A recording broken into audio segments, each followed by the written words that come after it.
గత వారం 10 రోజులుగా తిరుమల తిరుపతి దేవస్థానంకి సంబంధించి ప్రసాదాల తయారీలో జరిగిన వాడిన కల్తీ నెయ్యి గురించి లాస్ట్ వారం 10 రోజులుగా రాష్ట్రం మొత్తం ఒక రకమైన భయాందోళన ఒక ఎత్తైతే వెంకటేశ్వర స్వామికి అపచారం జరిగింది అని ప్రతి గుళ్ళలోనికి కూడా వెళ్ళి పూజలు చేసే పరిస్థితి కూడా మనందరం చూసాం.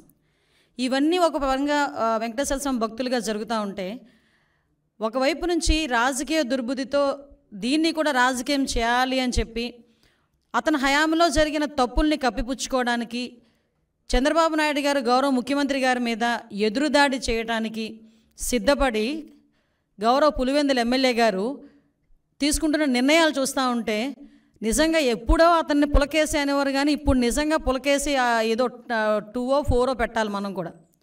ఎందుకు ఈ మాట చెప్తున్నానంటే, ఇదే జగన్మోహన్ రెడ్డి కల్తీ నెయ్యి వాడారు అని చెప్పి చంద్రబాబు నాయుడు గారు గౌరవ ముఖ్యమంత్రి గారు చెప్పిన తర్వాత బయటకు వచ్చి చంద్రబాబు నాయుడు గారి మీద ఎదురుదాడి చేయటం కూడా మనం చూసాం. తర్వాత వీళ్ళ తాలూకా వెనకత బ్యాచ్ ఉంటుంది కదా, ఒక భజన బృందం ఉంటుంది కదా, భజన బృందం బయటకు వచ్చి లేదు జగన్మోహన్ రెడ్డి గారు మెట్లు ఎక్కి వస్తారు తిరుమల తిరుపతి దర్శనానికి అని మాట్లాడారు. అది కట్ చేస్తే కాదు, నా కాలినడకని కాదు దర్శనానికి వస్తారు అన్నారు. ఇదంతా జరుగుతుంది. ఓకే, దర్శనానికి వస్తే రప్పించుదాము, కూర్చోబెట్టి అన్ని గౌరవ మర్యాదలు ఇచ్చి డిక్లరేషన్ మీద సంతకం పెట్టించుకొని అతన్ని తీసుకెళ్ళి దర్శనానికి పంపిద్దామని చెప్పి ఆలయ అధికారుల దగ్గర నుంచి భద్రతా దృష్ట్యా పోలీస్ డిపార్ట్మెంట్ వాళ్ళు అందరూ కూడా అతను రాటుకని ఆహ్వానించారు. ఆల్ ఆఫ్ సడన్ అతనికి ఇష్టం లేకనో లేకపోతే ఇంట్లోంచి బయటికి తల్లి చెల్లికి పట్టిన గతి పడతాదని భయం వేసో తెలియదు, కానీ ఆటోమేటిక్గా లాస్ట్ మినిట్లో అయితే నేను వెళ్ళట్లేదు అని చెప్తూ కుంటి సాకులు చెప్పే పరిస్థితి వచ్చింది. ఏంటా కుంటి సాకులు అంటే, డైరెక్ట్గా బయటకు వచ్చి మాకు నోటీసులు ఇచ్చారు అన్నారు. అరే, పోలీస్ యాక్ట్ సెక్షన్ 30 అన్నది ఈరోజు చంద్రబాబు నాయుడు గారు తీసుకొచ్చింది కాదు. నీకులాగా జీవో నెంబర్ 1 ఇచ్చి సభలు అది ఆపుదామని చెప్పి లోకేష్ గారు పాదయాత్ర చేసినప్పుడు వచ్చిన జీవోలు కాదు ఇవి. పోలీస్ యాక్ట్ సెక్షన్ 30 అన్నది ఎప్పుడైనా శాంతి భద్రతలకు విఘాతాలు కలుగుతాయి అనుకునేటప్పుడు డిపార్ట్మెంట్ వాళ్ళు రెగ్యులర్గా ఇచ్చే నోటీస్. నేనేమంటానంటే, జగన్మోహన్ రెడ్డికి సూటిగా అడుగుతున్నా, జగన్మోహన్ రెడ్డికే కాదు వాళ్ళ తాలూకా నాయకులందరికీ కూడా, ఒక్క బైండ్ ఓవర్ అయినా మేము చేసామా? ఒక్క నాయకుడినైనా హౌస్ అరెస్ట్ చేసామా? ఒక్క నాయకుడినైనా ప్రివెంటివ్ అరెస్ట్ చేసామా? ఒక్క నాయకుడి ఇంటి దగ్గర పోలీస్ పహారా ఏమైనా ఉందా? కనీసం ఎక్కడైనా మీకు ఆయన ఎయిర్పోర్ట్లో నుంచి దిగిన తర్వాత మళ్ళీ అక్కడికి వెళ్ళినంత వరకు కూడా అతనికి భద్రత నిమిత్తం ఉండే పోలీసులు తప్పించి పోలీసులు భారీగా మోహరించిన పరిస్థితులు ఏమైనా ఉన్నాయా అంటే, చాలా క్లియర్గా ఎందుకు మేము ఆ నోటీసులు కూడా ఇవ్వాల్సి వచ్చింది అంటే, కేవలం అక్కడ బ్రహ్మోత్సవాలు జరుగుతున్నాయి, ఈ కల్తీ నెయ్యి మీద సిట్ కూడా ఏర్పాటు చేయడం అయింది. ఒక పక్క నుంచి జగన్మోహన్ రెడ్డి మీద ఉన్న కోపంతో కొన్ని మంది ధార్మిక సంఘాలు కూడా కొన్ని సోషల్ మీడియాలో మొత్తం కొంతమంది మెసేజ్లు ఫార్వర్డ్ చేసుకున్నారు. At the same time YSRCP నాయకులు కూడా భారీగా జన సమీకరణ చేయడానికి వాళ్ళు సోషల్ మీడియాలో మెసేజ్లు ఫార్వర్డ్ చేసుకున్నారు. ఈ నేపథ్యంలో ప్రజలకు ఇబ్బంది కలగకుండా, యాత్రికులకు ఇబ్బంది కలగకుండా, విఐపీఎస్కి ఇబ్బంది కలగకుండా ఉండటానికి రెగ్యులర్గా శాంతి భద్రతలు విఘాతం కలిగిస్తాయనుకునేటప్పుడు పోలీస్ డిపార్ట్మెంట్ వాళ్ళు ఇచ్చే నోటీస్ అది. ఆ నోటీస్ కూడా జగన్మోహన్ రెడ్డికి ఇవ్వలేదే. జగన్మోహన్ రెడ్డిని రావద్దు అని ఎవరు చెప్పలేదే. మీరు రాకండి అని మేము ఎవరూ చెప్పలేదే. వస్తే మిమ్మల్ని అరెస్ట్ చేస్తామని చెప్పలేదే. ఏ రోజు చంద్రబాబు నాయుడు గారిని ఎయిర్పోర్ట్లోనే ఆపేసినట్టుగా మేము ఎప్పుడు ఆపడానికి మేము ప్రయత్నం చేయలేదే. నిజంగా జగన్మోహన్ రెడ్డి గారిని ఆపాలనుకుంటే ఆయన ఇంత ధైర్యంగా ఈ సెంట్రల్ జైలు విజిట్లు చేసేవాడు ఆయన?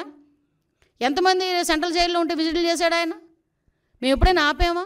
అంటే విషయం ఏంటంటే, మేము ప్రజాస్వామ్యబద్ధంగా ముందుకెళ్తున్నప్పుడు మా మీద బురద చల్లటానికి పోలీస్ నోటీసులు నాకు ఇచ్చారని చెప్పి నిన్న అతనికి వెళ్ళడానికి ఫస్ట్ ఆఫ్ ఆల్ అతనికి వెళ్ళడానికి ఇష్టం లేదు తిరుమల తిరుపతి దేవస్థానానికి. దట్టు డిక్లరేషన్ ఇచ్చేయడానికి అసలు ఇష్టం లేదు. మళ్ళీ నేను నొక్కి పెడుతున్నా, డిక్లరేషన్ వన్స్ ఇచ్చి కనుక ఆయన టెంపుల్లోకి వెళ్తే వాళ్ళ ఇంట్లో తల్లికి చెల్లికి పట్టిన గతి అతనికి పడతాదేమో అన్న ఉద్దేశంతో అతను వెళ్ళడం మానేశాడు. ఆ మర్మం ఏంటో మీరే గ్రహించండి.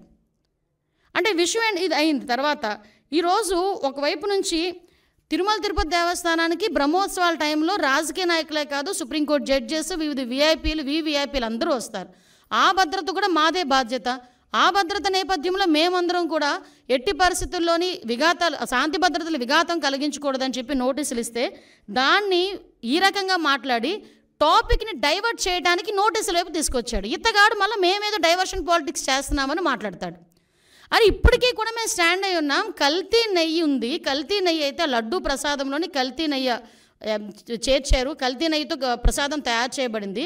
దాని గురించి అని ముఖ్యమంత్రి హోదాలో ఉన్న చంద్రబాబు నాయుడు గారు కానీ, ఉప ముఖ్యమంత్రి హోదాలో ఉన్న పవన్ కళ్యాణ్ గారు కానీ, లోకేష్ బాబు గారు కానీ మేమందరం మాట్లాడుతున్న ఈ నేపథ్యంలో దాని గురించి మాట్లాడండి అంటే, దాని గురించి మాట్లాడకుండా నేను మెట్లు ఎక్కుతాను, ఏంటది దర్శనానికి వెళ్తాను అని చెప్పి డైవర్ట్ చేయడానికి ప్రయత్నం చేసింది నువ్వు.